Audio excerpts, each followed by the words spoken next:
Hello ladies and gentlemen, SidAlpha here, coming to you with another update on the PC port fiasco that was Batman Arkham Knight. This release came out actually a fair amount of time ago, about 9 days ago on July the 10th, from Warner Brothers regarding the Batman Arkham Knight patch that will be coming out here sometime, hopefully in August. We'll switch over to the press release here right now. Okay. We have heard the PC gaming community outcry of disappointment for the initial launch of Batman Arkham Knight on PC. Again, we would like to apologize to you, the fans, and let you know that we are taking full responsibility for releasing a product that did not meet our quality standards, which is why we suspended sales of the game as soon as we understood the issues. Now I'm going to stop right here. First off, did not meet our quality standards. Now, first off, we know for a fact that Warner Brothers has released Batman games in the past that had fairly significant issues. Some of those issues still remain to this day and will never be fully patched or fully repaired. So it makes me wonder exactly what they consider to be their quality standards when they have games several games in the past that still have issues to this day. Granted, they are minor and they've been mostly patched, but they've never been completely repaired. And so, they do have a track record of releasing games that are not free of issues. The Batman Arkham Knight fans are extremely important to us, and our highest priority is ensuring PC users get the full, high-quality experience of Batman Arkham Knight they deserve. Rocksteady Studios has created an amazing game with Batman Arkham Knight, and they are now working closely with us and our partners to ensure that we offer the same experience on PC. Okay. By partners, are you referencing the third-party company that you outsourced the PC port to?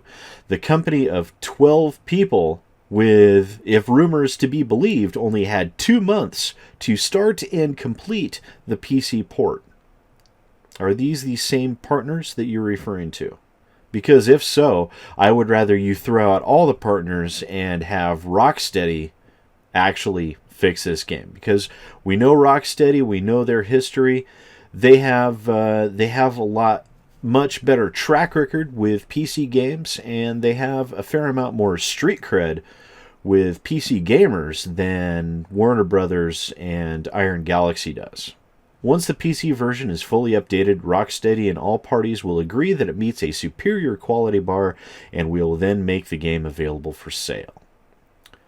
Addressing the PC performance issues is still our top priority, and at this time we believe we have identified a number of fixes for the larger issues that were affecting PC players at launch. These fixes are currently being implemented into the game, and once we have been able to do some initial testing, we'll have a better idea on the status of our progress. Basically means we're trying to figure out exactly how bad this is broken, and we're trying to do our best to figure out if this patch is actually going to work or not. We're not sure yet, but we'll let you know as soon as we have that. Now, we can also assure you that because of this latest launch, we are modifying the internal review process for all of our games. Good God, I hope so. Warner Brothers, this isn't the first time that something like this has happened for you and your games. Granted, this is the worst release you've had to date. This is this is on the level, if not worse than, Assassin's Creed Unity level of bad. For those who are waiting for the updated version of the game on PC, please know that we are working on this every day. For the players who are continuing to play Batman Arkham Knight on PC, fixes are continually being made to the game as we await the final updated version. Our continued focus on getting the right PC fixes in place for the main game has had an impact on the development of all DLC content for the PC version of the game. Well, aren't you just going to port the DLC content just like you did with the game itself? Should we be looking to Iron Galaxy to see what they're doing with this DLC content? Or should we be looking to Rocksteady, who is by far a more competent developer than Iron Galaxy is? This means that the Batman Arkham Knight Batgirl, a Matter of Family DLC, will not be available on July 14th for those who are currently playing the PC version of the game. We apologize for the delay and only want to make sure that any content that we offer is up to the standards that PC players expect. Thanks again for your continued patience, blah, blah, blah, blah, blah. Okay, so basically what they're saying here is they're trying to fix the PC game. They're still not quite sure how in-depth the issues with the PC port are, and because of this, they won't release the DLC of Batgirl, a Matter of Family DLC on time with the Xbox One and PS4 versions of the game. And I can actually understand that. One thing you have to remember is DLC isn't something that's just added on. It actually modifies some core components of the base game itself in order to be able to slip in to the pre-existing version of the game. This is basically like, say, when you got Windows 8 and you updated to Windows 8.1. There are a lot of core changes that happen when you purchase a piece of DLC and install it. The reason why, and I can actually understand this, is because if they release the Batgirl DLC right now and then proceeded with a patch, there is a very strong likelihood that the DLC content will overwrite some of the files and coding responsible in the patch for actually repairing the game, which could potentially revert it to a horrendous state. So that is actually I'm okay with. It's, however, extremely unfortunate for those of you who purchased Batman Arkham Knight with the Season Pass, which again I've always considered to be a bad idea, just like I've always said, don't pre-order, don't buy early access, don't do any of that crap, because, well, you're looking at the example right in the face. This kind of thing is exactly why. This is one of the worst cases. Actually, it's not one of the worst case examples. One of the worst case examples for that would be Assassin's Creed Unity, where customers did not actually have any recourse whatsoever for purchasing a broken game on launch. Basically, they had to suck it up and deal with buying a broken game, which, yes, was absolute bullshit. This time, people actually had a choice. As long as they played fewer than 2 hours, they did have a choice on Steam to be able to seek a refund on the content, which is great. That's awesome. Without Steam deciding to offer up that protection to the consumer, what we're looking at here most likely would not have happened. Most likely Warner Brothers would have made similar press releases to this, except it would state, we recognize that the Batman Arkham Knight PC port had significant issues on launch. We're working to resolve these issues as quickly as possible. Please be patient as we apply these updates. And that would be it. Just some press releases. Then they would get it to a at least functional enough state, and then continue to shove the DLC in your face. So part of the reason why this is such a continued controversy and why this is such a continued issue that a lot of people are actually watching this fairly closely, is because that this is the first major PC launch that has had significant issues on, again, I will say, on the level of Assassin's Creed Unity, where the customers actually had recourse, where they've actually had the capability of refunding this broken-ass piece of shit of a game. And as a direct result of that recourse, I feel, is the reason why Warner Brothers pulled Batman Arkham Knight from the shelves, which is great. This is fantastic. I sincerely hope, and I sincerely, truly hope, that other developers and publishers out there take note of this particular instance and realize that the days of the past 5 to 10 years of being able to release a completely broken game and then the consumers just being able to deal with it, basically screwing over your customer base, those days are coming closer to a final close. Because most PC gamers are not without intellect. They are intelligent people. Heck, a vast majority of PC gamers actually know enough about computers to be able to build their own machines. So, don't think for a second they won't take advantage of their rights as a consumer now that they are being slowly restored to them in their ability to seek recompense and return of their hard-earned money when they purchase something that turns out to be snake oil. Now, we're going to jump over to the Steam posting of the progress update and patch, which should be on your screen now. This was released June 27th. These are the major identified issues that they've been attempting to work on in the upcoming patch. This reads, Rocksteady is leading our team of developers and partners as we work on the PC performance issues that players have been encountering. The work is significant, and while we are making good progress on improving performance, it will take some time to ensure that we get the right fixes in place. Below is a list of key areas where we are dedicating our resources to improve the experience for our loyal fans. Support for frame rates above 30 FPS in the graphics settings menu. So basically they're going to have a check mark or some other form of box setting where it will adjust the INI file for you to allow the game to function higher than 30 FPS. Which basically, that shouldn't even be there. It shouldn't even be there. That still means that 30 FPS is the coded baseline in this game. It is.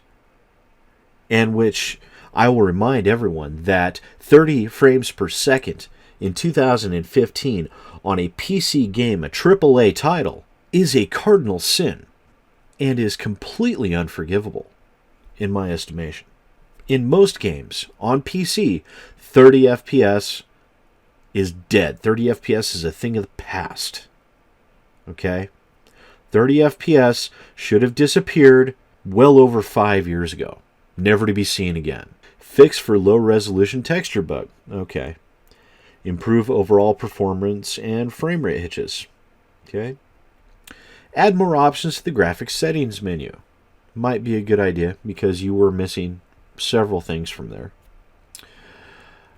Improvements to hard drive streaming and hitches. Basically, here's where one of the major problems is this game runs like absolute crap on mechanical drives. So if you're not running it on an SSD, you will have much more severe issues than if you're running on a rig with an SSD. Address full screen rendering bug on gaming laptops. Now that's interesting. That's not even a bug that I was aware existed, but good to know for future reference. Improvements to system memory and VRAM usage. That is good because it was notated to me on my PC port disaster video. A comment on that video. One of the users stated that, and I have been able to confirm this with other people, that actual computer RAM, computer memory, is typically on this game utilizing between 8 and 10 gigabytes of RAM, which is massive amounts. I mean, a properly configured and properly optimized video game should not really, especially if it's running on 30 FPS, a game like that shouldn't use more than 3 to 4 gig of RAM. And that's being generous. That's being very, very generous. But a 30 FPS locked game using close to 10 gigabytes of RAM you've got some problems there. Some definite issues with your coding. NVIDIA SLI bug fixes, which means hopefully SLI won't be broken and won't actually decrease your performance. Enabling AMD Crossfire. So apparently as of this update, AMD Crossfire was still not supported. NVIDIA and AMD updated drivers. Okay. While we work on improving performance, we'll also continue to make interim patches available to address issues for those still playing the game on PC. First patch is released now, and the updates include: fixed a crash that was happening for some users when exiting the game. Fixed a bug which disabled rain effects and ambient occlusion. We are actively looking into fixing other bugs to improve this further. Now hold on, back up. A bug which it disabled rain effects and ambient occlusion. Now, in a game like this, where every single piece machine that ran this game, this wasn't a bug that disabled rain effects. The rain effects, and I've looked through the INI files, there is no way to re-enable rain effects. It wasn't disabled. It was missing. It was gone. It was completely not present. Ambient occlusion, probably just broken to shit. But rain effects, they were just not there. I'm sorry. Now, it could be I might have missed a line or two in the INI file, but I would be surprised if I did. Corrected an issue that was causing Steam to re-download the game when verifying the integrity of the game cache through the Steam client. What? Wow. Fixed a bug that caused the game to crash when turning off motion blur in the INI file. Okay. Guys, I'm going to say this to all of you. Rocksteady, Warner Brothers, Iron Galaxy, pay attention. Motion blur looks like crap. Okay? That's like, motion blur is still something that that video games use. Is something similar to film grain texture and things like that. A setting which tries to hide graphical glitching in your game and is also something that should not be there. Okay? Now, I can understand putting in motion blur because your game was locked to 30 FPS, so you would need motion blur to try and make the game look like it was running smoother than it actually was. But it shouldn't even be there. It shouldn't even be present. And, of course, the rest is fluff and filler. And then below is a great deal of hate messages towards Warner Brothers and Rocksteady. Well, for the most part. There are some people that just... There's actually quite a few people in the comments section that are actually accepting of the glitches and things like that. And you people, I just facepalm at people like that. I really do. Oh my God. You people like you that are willing to give developers and publishers a pass when they release a game like that. It's people like you who've made the gaming industry what it is today. Now, not entirely, but a large portion of it is people like you who are willing to give companies like this a pass for when they make such a colossal fuck up as this. It's people like you that allow it to happen and are accepting of it, and which are causing substandard releases such as Battlefield 4, Batman Arkham Knight, Assassin's Creed Unity. It is people like you that allow companies like this to feel like they can get away with it, that got us to this point where people are touting Steam Games, touting Valve for instituting a refund policy, looking up to them, looking up to Gaben as God on high for giving us this power, which is actually a fundamental right that we should have had all along. And you people that give these companies a pass are what brought something like this into existence. Now, I look forward to the day when Batman Arkham Knight is a stable release. I do. I look forward to the day when I can repurchase it. Yes, I exercised my right to a refund. I look forward to the day when I can purchase that game and play it. Although, I may not even do that, because I don't think the game deserves my money at this point. I am one of those people, especially not after I've seen how, other reviews that have played through the game in its entirety. It's a game that could have been great, but is falling well short. Yes, it's impressive graphics. Yes, it's got a good story. But there are so many other things aside from the horrendous PC port that makes me decide I most likely won't even purchase the game when it comes back out. And I'll tell you one thing. There are a great deal of us people out here, Warner Brothers. You'll be very, very careful about purchasing a game that you publish in the future. Bear that in mind next time you decide to outsource a PC or console port to a third-party development team. Once again, my name is SidAlpha, and I'll see you next time. Hey folks, SidAlpha here. If you enjoyed this video, please remember to like, subscribe, and share. If you want to check out some other First Impressions videos, feel free to click on the link on the left. If you're interested in staying more up to date with what's happening in the PC gaming community, feel free to click on the link to your right. The subscribe button is down at the bottom. Please show your support and punch that evil thing as hard as you can. And once again, thanks for watching. I appreciate it.